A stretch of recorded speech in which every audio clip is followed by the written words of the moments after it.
Dans cette vidéo, nous allons montrer comment le marécage représente un véritable trésor pour un agripreneur. À travers deux exemples concrets, nous allons voir avec vous comment vous pouvez exploiter un marécage de manière, n'est-ce pas, à créer de la valeur, à créer de la richesse, à créer des millions de francs CFA. C'est tout de suite après le générique.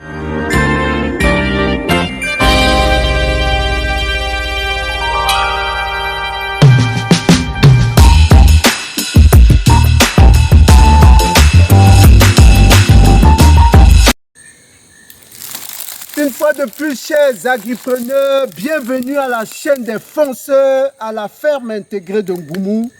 Si vous découvrez cette chaîne pour la première fois, moi c'est Roméo Lado, agripreneur, apiculteur, coach, motivateur dans nos vidéos, dans nos différentes vidéos que nous faisons à peu près 2 à 3 fois par semaine. Nous sommes là pour vous donner des conseils, des astuces, des méthodes pour améliorer vos rendements agro-pastoraux, pour vous motiver à vous lancer dans vos projets parce que il y a toujours de l'adversité. Si vous n'êtes pas courageux, si vous n'êtes pas déterminé, vous allez abandonner dès le premier obstacle. Aujourd'hui, nous voulons vous vendre une mèche, n'est-ce pas, gratuitement. Une idée qui vaut plusieurs millions de dollars. Parce que généralement, un coin comme ça, c'est ça qu'on appelle marécage. Vous voyez, n'est-ce pas, le bambou. Ça qu'on appelle le bambou. Ceux qui ne connaissent pas, le bambou, c'est le bois là, qui est caractéristique des zones marécageuses. C'est ça qu'on appelle bambou. Le raffia, c'est cette plante-là, n'est-ce pas? C'est ça qu'on voit généralement dans les zones marécageuses. Ça, c'est des plantes caractéristiques des zones marécageuses. Et autre chose, justement, c'est cette boue-là. Cette boue, cette eau boueuse-là que vous pouvez voir, cette terre argileuse-là que vous pouvez voir, c'est ça qui est caractéristique des zones marécageuses. Et c'est ça qui est effectivement intéressant. Quand on parle de marécage, c'est ça qui est effectivement intéressant parce que aujourd'hui, avec le dérèglement climatique, l'eau devient une denrée rare et précieuse. De plus en plus, si vous disposez, n'est-ce pas, d'un endroit où vous pouvez avoir accès à l'eau en permanence, sachez que vous êtes assis sur de l'or et il faut justement l'exploiter. Aujourd'hui donc, nous avons 2 idées en or à partager avec vous. Si vous avez un marécage que vous pensez être un coin perdu complètement, non, sachez que ce n'est pas le cas. Et nous le voyons tout de suite avec le premier exemple. Si vous avez un marécage, vous avez la possibilité d'y faire de l'élevage des poissons. C'est ce qu'on appelle pisciculture, parce qu'il y a 2 façons de faire la pisciculture. Vous pouvez le faire hors sol, c'est-à-dire vous créez un bac chez vous, ça peut être un bac en béton, comme ce que vous voyez justement à l'image là.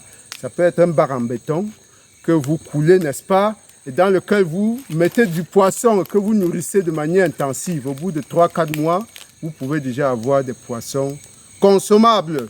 La deuxième façon de faire la pisciculture, c'est justement dans les marécages. Vous créez des étangs dans lesquels justement vous pouvez mettre du poisson. Ça peut être en intensif ou en semi-intensif ou bien en extensif, n'est-ce pas? Vous faites une étude sérieuse de votre marécage et puis vous y mettez du poisson. Au bout d'1 an, vous allez voir que effectivement, vous pouvez rentabiliser l'espace. Ce que vous voyez par exemple à l'image là, c'est quelque chose qu'on a creusé pour retenir de l'eau. Vous pouvez effectivement faire des étangs comme ceux-là. Et justement, vous pouvez aligner plusieurs batteries d'étangs comme ça, tout au long de votre marécage, et y mettre du poisson. Justement, ça vous rapporte de l'argent. La deuxième idée, c'est quoi? C'est l'agriculture. La deuxième idée, c'est l'agriculture. Et là, suivez-moi, on va voir comment on peut exploiter un marécage à des fins agricoles. Alors, à partir du moment où, n'est-ce pas, vous avez de l'eau qui peut être stockée, que ce soit un bas-fond avec une rivière, un ruisseau, n'est-ce pas, de l'eau qui circule en permanence, ou bien tout simplement un bas-fond marécageux comme celui-ci, n'est-ce pas, vous voyez que c'est de la boue là. lorsqu'on écarte cette boue-là, lorsqu'on essaie de creuser, vous voyez qu'on aperçoit immédiatement de l'eau. Voilà, ça veut dire quoi? Ça veut dire qu'on peut faire effectivement du captage. On peut faire un point d'eau ici, on capte de l'eau et venez voir ce qui est intéressant dans le marécage. Alors, voici ce qui est intéressant, n'est-ce pas? Quand vous avez un cours d'eau avec de l'eau comme ça qui circule en permanence, hein, ça c'est, on peut dire, un petit ruisseau là. Quand vous avez de l'eau là qui circule en permanence, ça c'est très intéressant.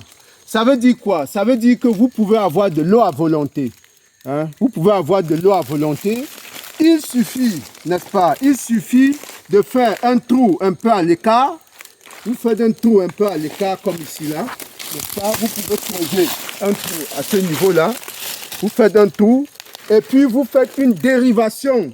Une dérivation. À partir de là, vous faites donc une dérivation de l'eau qui va venir entrer dans le trou. À ce moment-là, vous pouvez stocker suffisamment d'eau ici pour pouvoir, n'est-ce pas, irriguer, arroser votre parcelle. Comme on va d'ailleurs aller voir, n'est-ce pas, en amont, n'est-ce pas, généralement, quand nous vous donnons une astuce, c'est que nous l'avons éprouvée, nous l'avons essayé, ou bien alors nous voulons la mettre en application. Alors, suivez-nous donc pour voir l'espace que nous voulons mettre en valeur, juste à peu près à 50 mètres de ce petit ruisseau-là.